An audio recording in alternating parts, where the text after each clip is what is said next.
Hi friends, કેમ છો? તો અહીંયા આપણે બનાવીશું લસણ ગાંઠિયાનું શાક. તો શાક બનાવવા માટે આપણે 2 ચમચા ભરીને તેલ ગરમ મૂકી દઈશું. અહીંયા તેલ થોડું વધારે આગળ પડતું રહેશે ને ત્યાર પછી આટલું લસણ છે એને આપણે આ તેલની અંદર એકદમ કકડાવી લઈશું. મતલબ કેવું છે કે એકદમ એની અંદર દાજ નથી પડવા દેવાની, પણ આ રીતે જો શેકી લેવાનું છે. આ લસણ બધું શેકાઈ જાય એટલે આપણે એને બહાર કાઢી લઈશું.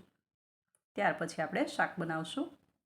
એકદમ સરસ એવું આ લસણ ગાંઠિયાનું શાક થાય છે અને ખાસ કરીને ગુજરાતી ઘરમાં તો અવશ્ય બને છે અને એકદમ ટેસ્ટફુલ હોય છે અને ઇમ્યુનિટી માટે પણ એકદમ સરસ એવું સારું એવું રિઝલ્ટ આપે છે. કારણ કે ગાર્લિકનો મોસ્ટ ઇમ્પોર્ટન્ટ ભાગ હોય છે આપણી બોડીની અંદર, કે એકદમ સરસ તંદુરસ્ત ઇમ્યુનિટી માટે બેસ્ટ હોય છે. જો આ રીતે લસણને આપણે તેલની અંદર ફ્રાય કરી લેવાનું છે, મતલબ આ રીતે આપણે શેકી લેવાનું છે. જો એકદમ સરસ આ રીતે દાજ પડી જશે, મતલબ બ્રાઉન નથી થવા દેવાનું, પણ તમને ખબર જ પડી જશે જોઈને કે આપણું લસણ એકદમ સરસ ફ્રાય થઈ ગયું છે. હવે લસણ શેકાઈ જાય એટલે આપણે આને એક વાટકાની અંદર કાઢી લઈશું અને ત્યાર પછી આપણે આને શાકનો વઘાર કરીશું. એકદમ સરસ એવું શાક બનીને તૈયાર થાય છે અને એકદમ ટેસ્ટફુલ બને છે. તો અવશ્ય આ શાક બનાવવું, જો બનાવતા હોય તો સારું છે, પણ જો ન બનાવતા હોય તો જરૂરથી ટ્રાય કરજો. આ રીતે આપણે આ બધું જ લસણ ફ્રાય થઈ ગયું છે. હવે આને આપણે બહાર કાઢી લઈશું અને ત્યાર પછી આપણે આનો વઘાર દઈશું. તો અહીંયા આ તેલ ફૂલ ગરમ છે એટલા માટે ફટાફટ જીરું એડ કરવાનું છે, હિંગ એડ કરવાની છે, લસણ અને મરચું પણ આની અંદર જ આપણે એડ કરવાનું છે. તો મરચું એડ કરો ને એટલે તરત જ તમારે પાણી એડ કરવાનું છે. અહીંયા મેં કાશ્મીરી મરચું 2 મોટી ચમચી ભરીને એડ કર્યું છે. ત્યાર પછી ફટાફટ આપણે પાણી એડ કરી દેવાનું છે. કારણ કે પાણી જો એડ કરતાં વઘાર કરવામાં જો પાણી વધારે વાર લાગી જશે ને એડ કરશો ને તો આ વઘાર છે ને તમારો કાળો પડી જશે. કારણ કે આની અંદર આપણે મરચું એડ કર્યું છે. તો મરચું એડ કરો ને સાથે જ તરત જ આમાં આપણે પોણો કપ પાણી ભરીને એડ કરી દીધું છે. હવે આને છે ને બરાબર બોઇલ થવા દેવાનું છે. તો તેલ ગરમ થાય એટલે આખું જીરું, પછી હિંગ, હળદર અને ધાણા જીરું પણ આની અંદર જ એડ કરી દેવાનું છે ને ત્યાર પછી ઉપરથી આપણે આ કાશ્મીરી મરચું એડ કર્યું છે ને આટલું લસણ મેં પેસ્ટ બનાવેલી, થોડું અધકચરું ખાંડેલું છે એ પણ આની અંદર એડ કરી દઈશું ને આને હવે છે ને એકદમ સરસ આપણે ઉકાળતા રહીશું. મસ્ત શાક બનીને તૈયાર થાય છે. જો ન બનાવ્યું હોય તો એકવાર જરૂરથી ટ્રાય કરજો. ને હા, તમને કોઈ વારંવાર શરદી થતી હોય તો એના માટે આ શાક એક રેમેડી તરીકે પણ બેસ્ટ છે, તો ખાઈ શકો. તો કોઈ ભારે શરદી થઈ હોય ને તો એના માટે આ શાક બેસ્ટ છે. જો ખાઈ લેશો તો એકદમ જ તમને ડિફરન્ટ જોવા મળશે. ને અહીંયા આપણે આ 1 ચમચો ભરીને દહીં એડ કર્યું છે. કારણ કે જો કાઠિયાવાડી શાક બનતું હોય ને આવો ચટાકેદાર વઘાર હોય ને દહીં ન હોય તો કાઠિયાવાડી શાક ન કહેવાય. તો કાઠિયાવાડી શાકમાં અવશ્ય લાલ મરચું અને લસણ અને દહીંનો વઘાર તો પડતો જ હોય છે.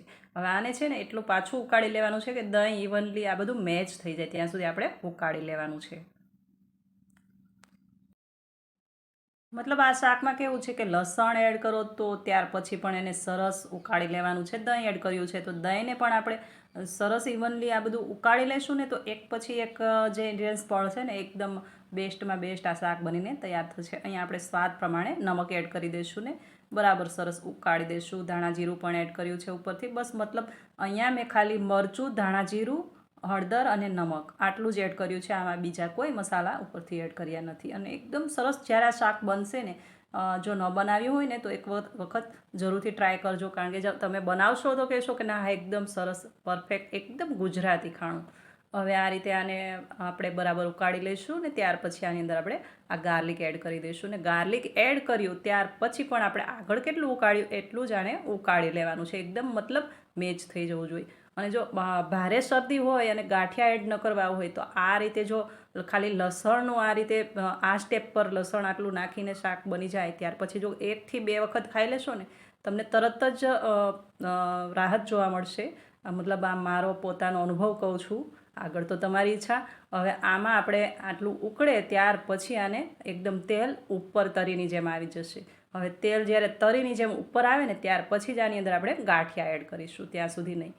તો એકદમ સરસ એવું શાક બનીને તૈયાર થાય છે. જો એનો કલર એકદમ આમ જોતાં જ ખાવાનું મન થઈ જાય એવું શાક છે. હા, તમે કાંદા લસણ ન ખાતા હોય તો સ્કીપ કરી શકો અને એકલું આ રીતે તમે ગાંઠિયાનું શાક બનાવી શકો. એ પણ સરસ એવું બને છે અને ફટાફટ બની જાય છે. જ્યારે ઘરમાં કોઈ શાક અવેલેબલ ન હોય ને ત્યારે ગાંઠિયા તો લગભગ ઘરોમાં બનતા જ હોય છે. હવે આને છે બરાબર આપણે આ રીતે જ ઉકળવા દેવાનું છે અને ઉકળી જાય ને આ તરી જો તેલ એકદમ ઉપર આવી જાય ત્યાર પછી જ આની અંદર આપણે ગાંઠિયા એડ કરવાના છે. હવે અહીંયા મેં પાછું 1 ગ્લાસ ભરીને પાણી એડ કર્યું છે, કારણ કે આની અંદર જો ગાંઠિયા એડ કરશો તો જેટલું આપણું આ આગળ જે જોયું એ પ્રમાણેનું જે હતું આ વઘાર, તો ગાંઠિયા એડ થશે ને તો થોડું ઘટ્ટ થઈ જશે. તો ગાંઠિયાને પણ થોડી વાર ઉકાળવાના છે, તો એને ઉકળવા માટે આપણે થોડું પાણી જોઈએ, કારણ કે ગાંઠિયા એડ કરી દેશો તો તરત જ થિકનેસ પકડી લેશે. એટલે ગાંઠિયાને પણ પાણીની જરૂર પડે, કારણ કે ગાંઠિયા બેસનના હોય છે તો એને પાણીનું થોડું સોસ લે છે.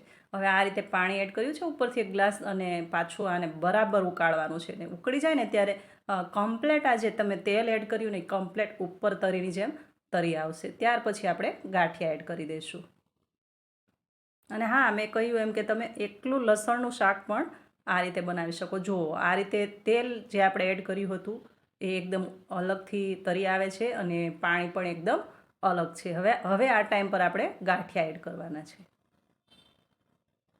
તો એક મોટો વાટકો ભરીને મેં ગાંઠિયા લીધેલા છે અને ગાંઠિયા એકદમ મોડા લેવાના છે. હવે મોડા ગાંઠિયા આપણે આની અંદર એડ કરી દઈશું અને હજુ પણ આને આપણે ઉકળવા દઈશું, થોડું થિકનેસમાં થવા દઈશું.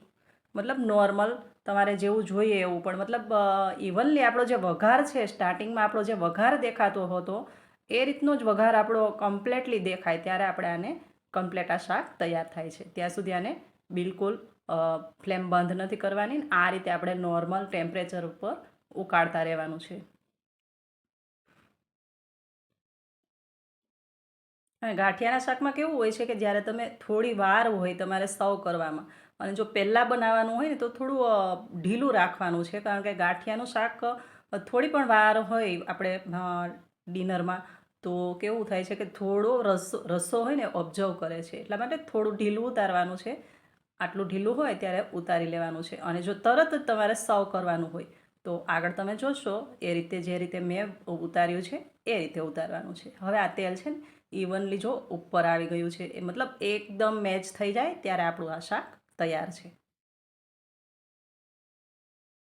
એકદમ સિમ્પલ ને ઘરની જ ઘરમાં જ પડેલા ઇન્ગ્રીડિયન્ટ્સમાંથી બની જાય છે. કોઈ મરી મસાલા પણ આમાં મેં વધારે યુઝ કર્યા નથી, એટલે તમને ઇઝી રહે એ પ્રમાણે આ શાક બને છે. અને એક વખત બનાવજો અને ભાખરી સાથે અથવા તો રોટલા સાથે ખાશો ને એકદમ સરસ એવો કાઠિયાવાડી ટેસ્ટ મળશે.